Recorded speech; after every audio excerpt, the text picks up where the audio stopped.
10강 시작하겠습니다. 교재 92쪽 펴시면 되고요. 자, 11번에 빈칸에 들어갈 말이죠. 한번 보시면 얘는 어렵지 않은 게 이제 몇 세기인가 얘기를 하고 있는데 이거 숫자만 잘 보면 되죠. 이를테면 로빈후드 얘기하면서 여기 바로 보죠. 일단 숲을 한 바퀴 돌고 로빈후드를 만났다고 하는 국왕 에드워드가 1307년에 즉위해서 20년간 재위한 2세일 가능성이 있고 어차피 1세하고 3세는 그저 순행이동이 없다라는 거죠. 그러면 이러한 근거를 가지면 이 사람이 재위한 시기 1300년대부터 1327년까지 그러면 몇 세기가 되는 겁니까? 당연히 우리 14세기 전반이 되는 거죠. 이거 뭐 깊게 고민할 문제는 아니네요.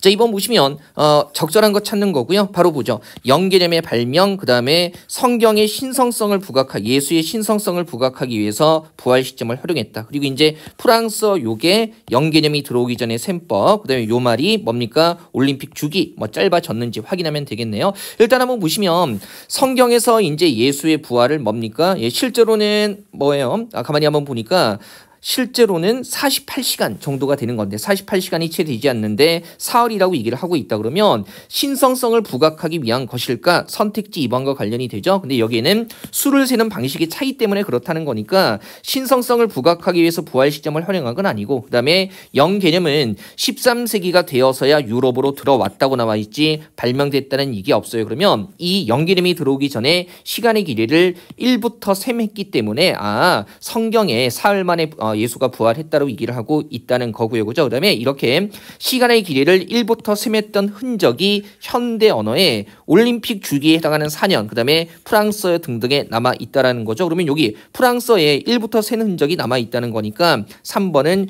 여기서 확인이 되고요. 그다음에 요 올림픽 주기를 나타내는 말이 어원만 5년일 뿐이고 실제로는 몇 년을 나타낸다? 4년을 나타낸다라고 얘기를 하고 있기 때문에 올림픽이 열리는 주기가 짧아졌다는 것도요. 말이 안 되는 거죠. 그죠? 한번 보시고요.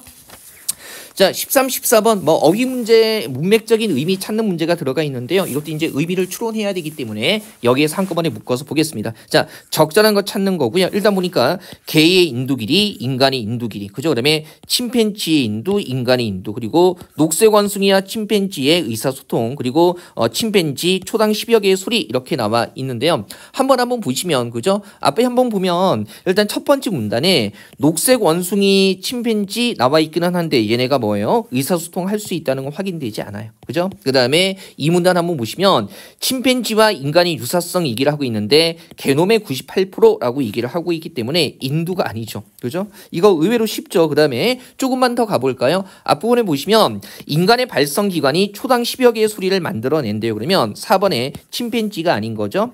남아있는 거 이제 1번밖에 없는데 바로 이 부분 보세요. 우리 왜 밑에서 세 번째 줄 끝에 보시면요. 다른 동물의 인두에 비해서 과도하게 긴 인간의 인두라고 나와 있죠. 그러면 뭡니까? 인간 인두가 더 긴 거예요. 그죠?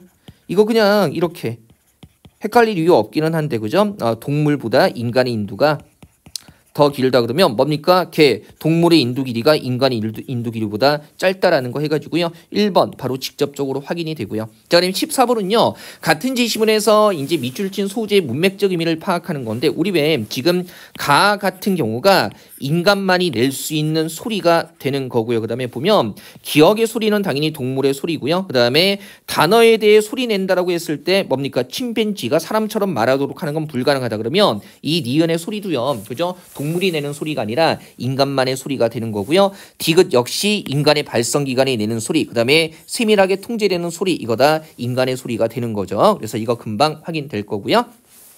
자, 15번 보시면 추론한 내용으로 적절한 거 이렇게 나와 있어요. 크게 반각분 출판하고요. 그다음에 세책업 두 가지로 나누어서 얘기를 하고 있고요. 범주화하고 있는 거죠. 그래서 뭐 이를테면 반각분 출판 같은 경우에 소수의 작품이라는 거. 그다음에 분량이 많으면 생산 규모가 올라가기 때문에 분량이 적은 작품. 그다음에 뭐예요? 취약적인 윤색을 했고 세책업 같은 경우에 뭡니까? 여러 작품. 그죠? 소수의 작품이 아니라 여러 작품. 그다음에 규모가 큰 거. 그죠? 그러면 뭡니까? 분량이 많은 거. 그다음에 뭡니까? 얘네들은 오히려 스토리를 부연해서 분량을 늘리기도 했다라는 거. 자, 보세요. 일단 1번 보면 세책가 얘기를 하고 있는데 다음에 분량이 많은 작품.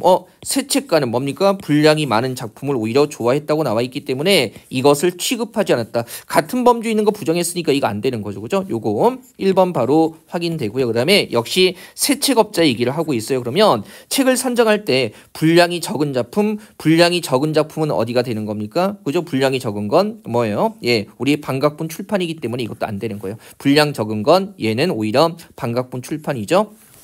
3번에 반각본 출판업자들은 판매 부수를 올리기 위해서 부연한 것은 뭡니까? 부연한 건 세책가니까 그죠? 그래서 이것도 3번도 틀렸다는 거 확인이 되고요. 그 다음에 여러 책으로 나뉘어 있는 거 한번 보세요. 여러 책으로 나뉘어 있는 거 세책가고요. 그죠? 그 다음에 대규모도 뭡니까? 분량이 많은 거, 한 작품의 규모가 큰 거 세책가고요. 그 다음에 반각본 출판업자가 아니라 세책업자들이 선호했다라고 했을 때 같은 범주에 있는 거 자연스럽게 연결하고 있기 때문에 4번은 적절한 추론 되겠습니다. 그죠?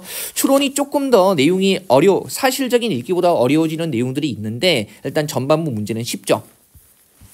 자, 16번도요. 추론으로 적절한 거 얘기를 하고 있고요. 선택지 먼저 보죠. 그죠? 일단 인간의 행동은 환경, 그다음에 마음은 유전 이렇게 나와 있고요. 그다음에 복잡성 정도가 클수록 전략이 최적화된다. 그다음에 같은 조상을 둔 후손이라도 환경이 다르면 행동이 다르다. 그죠? 그다음에 유전적 성향보다 환경이 진화 방향을 결정한다. 일단 나오는 거 한번 보죠. 1문단에서 진화 개념 얘기를 하고 있고요. 인간의 진화라는 것이 그죠? 인간의 행동이라는 것이 유전적인 적응 성향과 그 다음에 환경으로부터 입력이 상호작용한 결과래요. 그러면 일단 보면 3번은 확인이 되죠. 이를테면은 같은 조상을 뒀다라는 게 추론해야 되는 거죠. 뭡니까? 유전 정보가 비슷한 거겠죠. 근데 환경에서 얻은 정보가 다르면 그죠? 인간의 행동은 환경과 유전적인 적응 성향의 상호작용의 결과이기 때문에 환경이 다르면 행동도 다르게 나타날 수 있는 거고요. 그 다음에 사실은 4번도 여기에서 확인이 되는 건데요. 둘 중에 어떤 게 진화 방향을 우선적으로 결정했는지 정보가 아예 확인이 안 돼요. 그리고 1번 같은 경우에 행동은 환경, 마음은 유전 아예 없는 내용이고요. 그 다음에 2번은 한번 잘 걸러볼 수 있는 한번 보세요. 과거의 행동 성향이 나와 있기 때문에 그죠? 이를테면은 원시 시대에 사용하던 인지적 전략이 그대로 남아 있기 때문에 그죠? 현대의 복잡한 상황에 적응하는데 부적절하다라는 것은 그러면 어떻게 된다는 겁니까? 상황이 복잡해졌는데 인지적 전략은 뭡니까? 최적화되지 않았다는 거겠죠. 그래서 복잡한 정도가 클수록 부적절하다고 얘기하고 있으니까 인지적 전략의 최적화가 이루어지고 있다고 볼 수도 없습니다. 그죠? 내용 짧아서 어렵지는 않고요. 자, 17번은요. 적절하지 않은 겁니다. 그죠? 자, 1번 보니까 이분법적 시각, 그 다음에 상호작용 양식이 교차하는 양상을 이해하기 어렵다. 그 다음에 비대면 온라인 상호작용, 유대관계를 형성할 수가 없다. 이렇게 나와 있고요. 그죠? 그 다음에 3번에 온라인 비대면 활동, 오프라인 대면 활동이 분리되어 있는 게 아니래요. 그 다음에 대면 상호작용 중에도 디지털 수단에 의한 상호관계가 이루어질 수 있다라는 거. 일단 1문단 한번 보시면요. 셋째 줄에 그런데라고 전환하면서 온라인과 오프라인을 함께 경험할 수도 있고 이러한 이분법적인 용어로 명료하게 분리되지 않는 활동들도 많다라고 얘기를 하고 있으니까 그러면 이분법적 시각으로는 교차하는 양상을 이해하기 어렵다. 그죠? 요거 일단 1번이 아니고요. 그죠? 3번에 완전히 분리되어 있는 것은 아니다. 요거 3번 확인되고요. 누군가와 만나서 대화하는 중에 문자 주고받으면서 동시에 할 수 있다라는 거. 여기서 몇 번 확인됩니까? 예, 4번도 바로 확인이 되고요. 그 다음에 이 문단 보시면 한편이라고 화제 전환하면서요. 오프라인 대면 상호작용에서보다 온라인 비대면 상호작용에서 사람들에게 더 끈끈한 유대감을 느끼기도 한다라고 나와 있기 때문에 선택지 2번. 그죠? 비대면 온라인 상호작용으로는 사람들 간의 깊은 유대관계를 형성할 수 없다. 이거는 추론으로 적절하지 않을 거고요. 마지막 문장 보죠. 마지막 두 줄 보시면 상호작용 양식들이 서로 겹치거나 교차하는 현상들을 이해하고자 할 때 이분법적인 범주가 이걸 나누는 것이 한계를 지닌다 그랬으니까 제대로 정확하게 이해하기 어렵다는 뜻이 되는 거겠죠. 1번이 여기에서 확인이 되는 거네요. 가볍게 보시고요. 자, 그 다음에 18번. 이제 이런 게 그러니까 난도를 떠나서 확인하는 게 되게 귀찮아요. 일단 보니까 1, 2, 3, 4번에 노래 참새 수컷의 특정 시기에 테스토스테론 수치 얘기하고 있는 거죠. 그래서 번식기 그다음에 뭡니까? 양육이 끝난 후 이렇게 되는 거고 그다음에 2번에 노래 참새 수컷의 테스토스테론 수치 얘기하고 있고요. 그다음에 3번에는 검정기 찌르레기 수컷의 테스토스테론 수치를 얘기하고 있고요. 그다음에 4번은 요 노래 참새 수컷과 검정기 찌르레기 수컷 모두의 테스토스테론 수치를 얘기하고 있는데 어쨌든 번식기의 테스토스테론 수치가 번식기가 아닌 시기에 테스토스테론 수치보다 높다라는 얘기를 하고 있는 거죠. 일단 1, 2번이 노래 참새 수컷에 관련된 거기 때문에 이 문단에서 보죠. 비교해 보죠. 노래 참새 수컷 나와 있고요. 차분히 보죠. 번식기 동안의 수치가 그죠? 양육할 때보다 양육이 끝난 후에 높게 나타난다 그러면 번식기 한번 보니까 번식기가 되면 어떻게 돼요? 테스토스테론 수치가 수정이 이루어질 때까지 계속 높아지고 그다음에 양육이 끝난 후라는 근거를 찾을 수 있는 게 뭡니까? 어떻게 되는 거예요? 새끼가 커서 둥지를 떠나는 거죠. 근데 이때는 어떻게 되는 겁니까? 번식기가 끝나지 않았음에도 불구하고 테스토스테론 수치가 좀 더 떨어진다라고 얘기를 하고 있죠. 그러면 번식기 동안에 이 수치가 양육이 끝난 후에 그죠? 양육할 때보다 양육이 끝난 후에 높게 나타난다. 양육이 끝나면 오히려 수치가 떨어진다 그랬으니까 그래도 1번에서 바로 확인이 되네요. 좀 귀찮기는 하지만 충분히 확인할 수 있고요. 그러면 2번 보면 그죠? 역시 노래 참새 수컷이고요. 수정이 이루어지기 전보다 이루어진 후에 낮게 나타난다. 수정이 이루어질 때까지 계속 높아지다가 그다음에 어떻게 돼요? 수정이 이루어지면 떨어진다라고 얘기를 하고 있으니까 이루어지기 전이 그죠? 이루어진 후보다 이루어지기 전보다 이루어진 후에 낮게 나타나는 게 맞습니다. 그죠? 수정이 이루어지면 수치가 어떻게 된다? 떨어진다라고 얘기를 하고 있죠. 2번 여기서 확인되고요. 3번에 검정기 찌르레기 수컷은 금방 확인이 돼요. 수정한 이후 번식기가 끝날 때까지 테스토스테론 수치가 떨어지지 않는다. 일단은 3문단에 검정기 찌르레기 수컷 나와 있고요. 번식기가 되면 올라갔다가 수정한 이후부터 번식기가 끝날 때까지 떨어지지 않는다 그랬으니까 얘는 가볍게 확인이 되고요.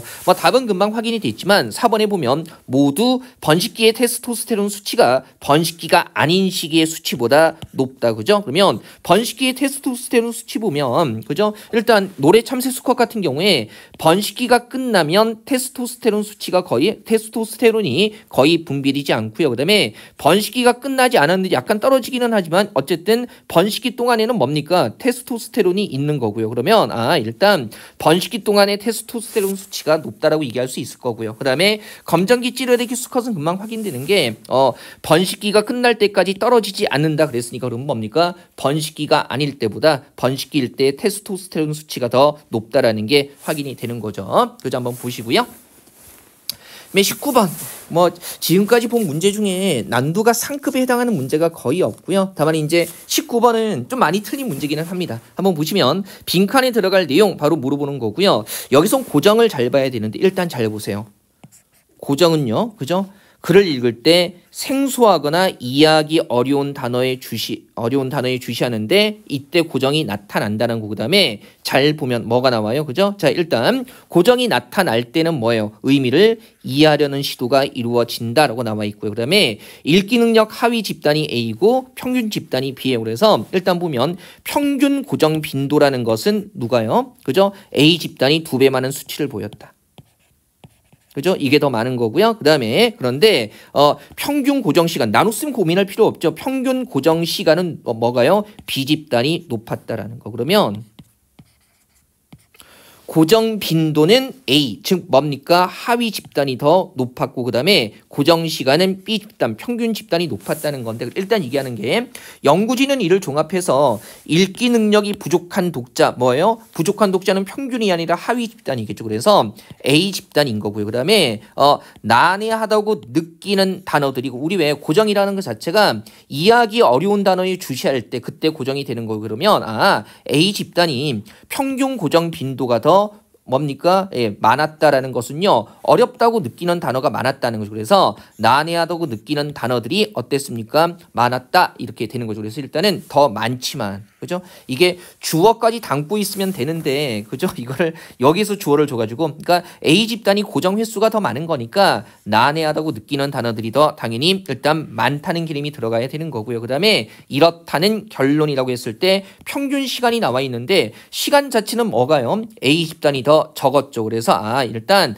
단어를 이해하는 시도, 이것은 A 집단이 적었다 이렇게 되는 거죠. 따라서 1번이 정답이 되는 겁니다. 이게 사실은 2024년 바로 작년인데 난도가 좀 많이 틀렸던 이유가 뭐냐면 이게 끝에 두 문제에서 나왔던 거거든요. 그래서 시간적인 제약이 있었을 거고 괜히 이런 거 나눗셈에 대해서 생각한 건데 그냥 평균 고정 시간이라고 나와 있잖아요. 그죠? 그래서 이런 거 나오면 일단 부등호로요. 순서 맞춰서 이렇게 해주는 게 편하기는 합니다. 그죠? 그래서 뭐 이를테면 이거 같은 경우에 B가 A보다 높다보다는 위치 맞춰서 파악하고 부등호 보면서 선지 점검하는 게 훨씬 더 편하기는 해요. 이건 좀 습관이 돼야겠죠. 자, 마지막 문제입니다. 가나에 들어갈 말로 적절한 거. 자, 보니까 락토채식주의자는 먹지 않으며 그 다음에 오보채식주의자는 먹지 않는다 이렇게 되고 있어요. 그 다음에 우리 보죠. 그러면 일단 넷째 줄에 남은 세 가지 채식주의자는 일단 고기와 생선은 기본적으로 먹지 않는 거예요. 그리고 유제품과 달걀 중 어떤 것을 먹느냐의 여부로 결정이 되는 겁니다. 그러면 봤더니 이들의 명칭은 라틴어의 우유를 의미하는 락토가 바로 유제품이겠죠. 그러면 뭡니까? 자, 달걀을 의미하는 오보를 사용해서 정해졌는데 예를 들어서 락토오보라는 말이 붙으면 고기 생선은 원래 다 안 먹고요. 그다음에 유제품과 달걀을 뭐하는 거라고요? 먹는 거예요. 그러면 먹는 것 가지고 이름을 붙이는 거니까 그죠? 락토채식주의자는 뭘 먹는 겁니까? 유제품을 먹는 거예요. 그래서 유제품은 먹지 않으며가 아니라 유제품을 먹지만 이렇게 들어가야 될 거고요. 그죠? 그다음에 나머지는 먹지 않는 거죠. 고기, 생선, 달걀은 먹지 않고 그다음에 오보채식주의자는 오보 뭘 먹는 거예요? 달걀을 먹고 나머지 먹지 않는 겁니다. 그래서 달걀은 먹지만 나머지 것은 먹지 않는다 이렇게 되는 거죠. 3번이 되면 안 되겠죠. 그죠? 달걀을 먹지 않는다가 아니라 먹는 것 가지고 이름을 붙이는 거니까 그래서 4번이 적절한 답이 되겠습니다. 자, 사실은 사실적인 읽기보다요. 추론적인 읽기 문제가 조금 까다로운 문제들이 있는데요. 뒤쪽에 그런 문제들이 있으니까요. 5회 끝나고 이제 6회 들어갈 때 그런 문제들 조금 더 살펴보도록 하겠습니다. 자, 우리 10강은 이렇게 해서 마무리할게요.